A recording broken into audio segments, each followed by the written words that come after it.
Hey math fans, welcome to Chapter 8, Section 1, Direct and Inverse Variation. In this video, we're going to classify direct and inverse variation equations, and then we'll write direct and inverse variation equations.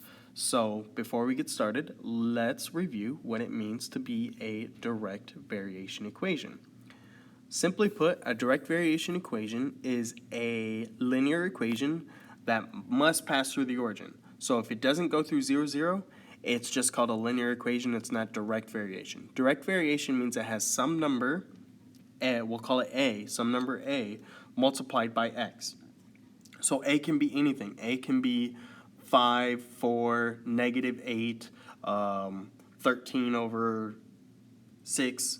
As long as it's a number times x and that number is not 0, if it's a number times x and you're not adding or subtracting anything, you don't have any powers greater than 1, you'll have a direct variation equation. It'll go through 0, 0. And then sometimes I might ask you to solve for the a, solve for the number that's multiplying by the x. That a is called the constant of variation, all right?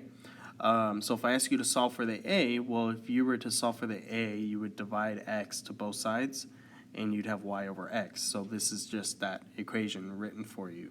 So if you ever need to solve for the a, y divided by x for direct, okay? And so yeah, we'll talk about this a value a lot. It's called the constant of variation. So in an inverse, the definition of inverse means it's the opposite, okay? If you were to invert a photograph, you would flip all the colors, you know, the opposite of each color or whatever, like black and white, now white is black, kind of that thing.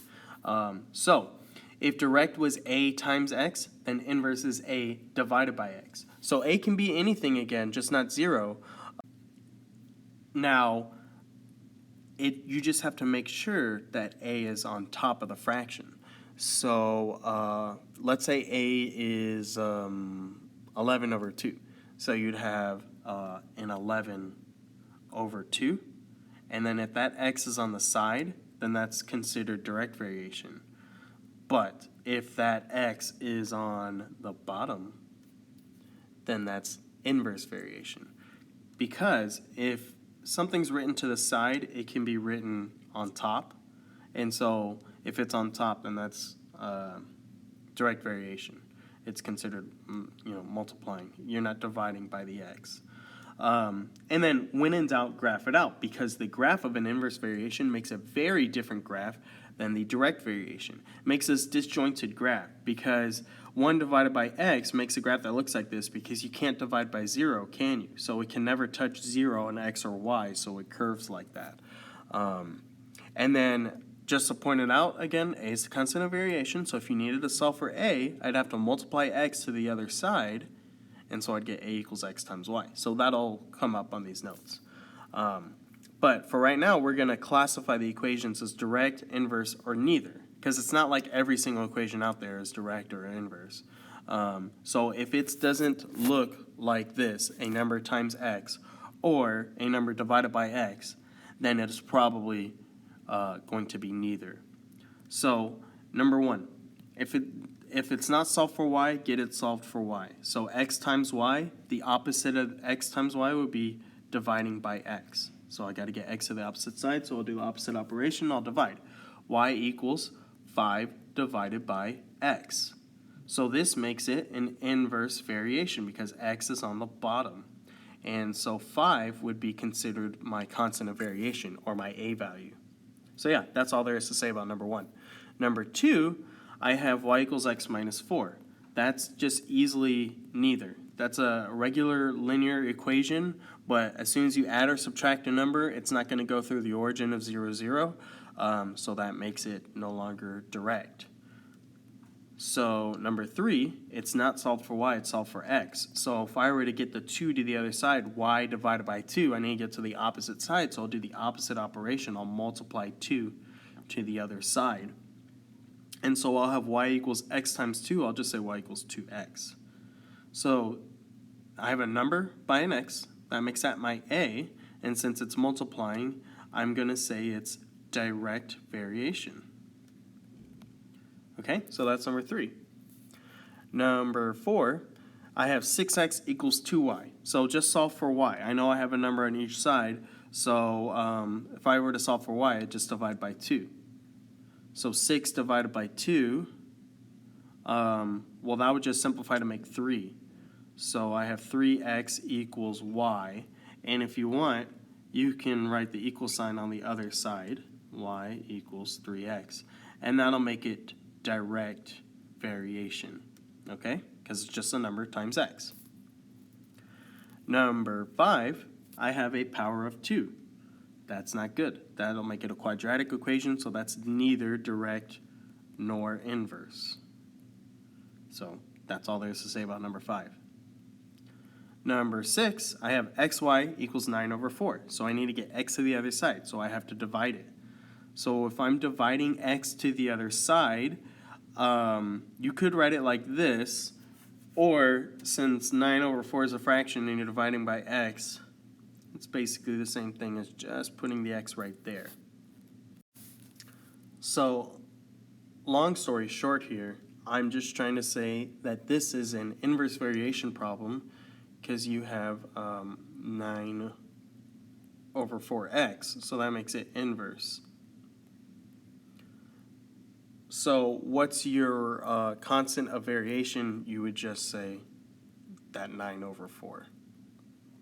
And yeah, that's basically it.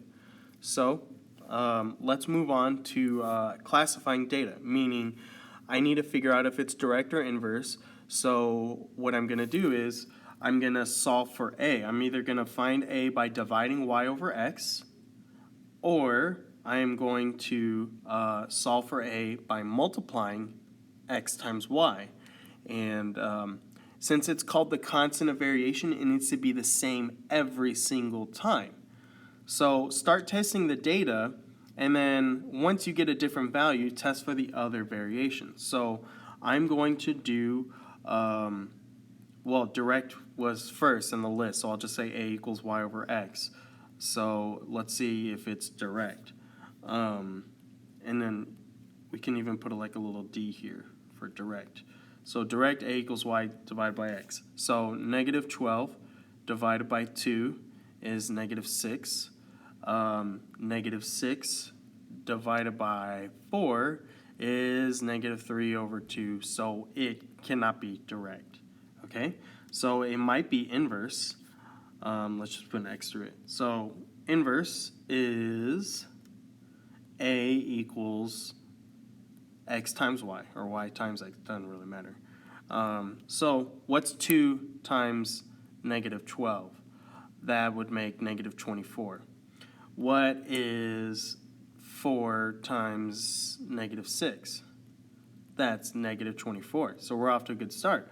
So let's just verify. This isn't a very big table. Let's verify all the values work out. What's 6 times negative 4? That's negative 24. What is 8 times negative 3? That's negative 24. So since I multiplied my two values together, I just did an inverse variation.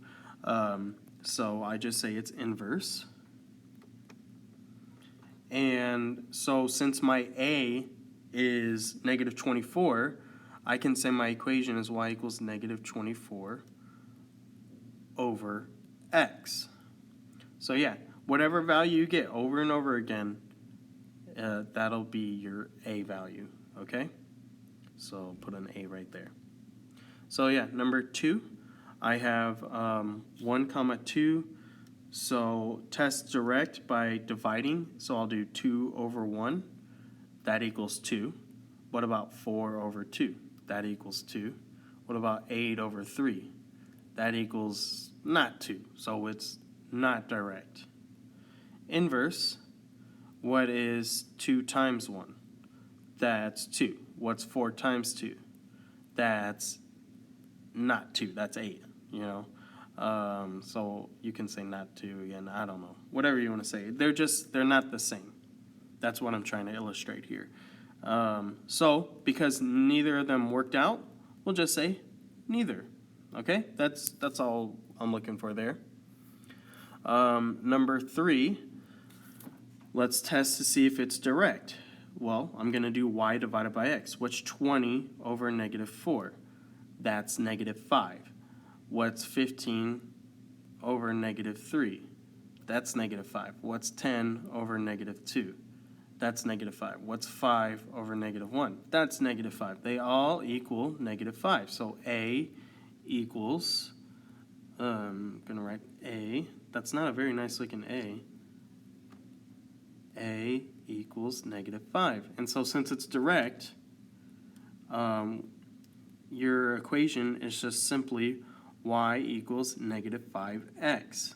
So the nice thing about this is whenever you find your equations, you can always graph them. If I type in negative 24 over x and press Control T, you should be able to find these values on your table. If I type in negative 5x and I press Control T, I should be able to find these values on your table. If not, you wrote the wrong equation, or maybe you were wrong about it being direct or inverse. Okay? So now number 4, well, no, this third section, we're going to write equations. So I'm going to give you a sentence, and I'm going to tell you if it's inverse or direct, and then we're just going to figure out the constant and write our equation. So the variables x and y vary inversely. Y equals 4 when x equals 3. So we're going to figure out, so it said inverse. So we're going to figure out, if you have your x and y, we don't know our a, so we'll multiply x times y. So I'll say a equals x times y, and so I'll say a equals 3 times 4. So a equals 12. So since it said it was inverse, I will say y equals 12 divided by x. There's my equation. Now, I say write an equation that relates x to y. Okay, did that. Then find y when x equals negative 2. So y equals 12 divided by negative 2. What's 12 divided by negative 2? Negative 6. There we go. That's it. Okay, so now I'll do it for one that's varying directly. So since it's direct, when y is 8 and x is 2, if you go back and you look at the a for direct, that's y divided by x. So I'll say, I'll show work just like I did last time. A equals y over x. So that's going to be 8 over 2, which is 4. So my direct variation equation is y equals 4x, all right? And then you just plug in, write an equation that relates x to y, then find y when x equals 5. So if x equals 5, that's pretty easy. Just do 4 times 5. And so that means y equals 20. So yeah, the hardest thing I can do is to plug in, what if I gave you y instead of x? So let's just, before I close the video, what if I say I give you y equals 4x, and I say, what is x when y is 50? So y is 50, and x is, we don't know. So I'm going to write 50 equals 4x. Well, then you got two options. No, just divide 4. You have one option. Yeah, in this case, x would be whatever 50 over 4 is. That's what, 10.25? No, 12.5. So, yeah, if I give you an inverse equation and I say, let's use that same equation, 12 over x, y equals 12 over x. If I give you an inverse equation and I say, hey, y is going to be 72. What's x? Well, then you have 72 equals 12 over x. And so if you have a fraction, you could just, cross multiply and divide. Do 12 times 1, that's 12, and then divide it by 72. So x will equal 12 times 1, which is 12, so 12 over 72. And then you can type that into your calculator, what's 12 divided by 72? And 12 divided by 72, what is that, 1 over 6? Yeah, it's 1 over 6. So x would equal 1 over 6. So yeah, that's about as difficult as I can make it there. So thanks for listening to this whole thing and watching, and goodbye.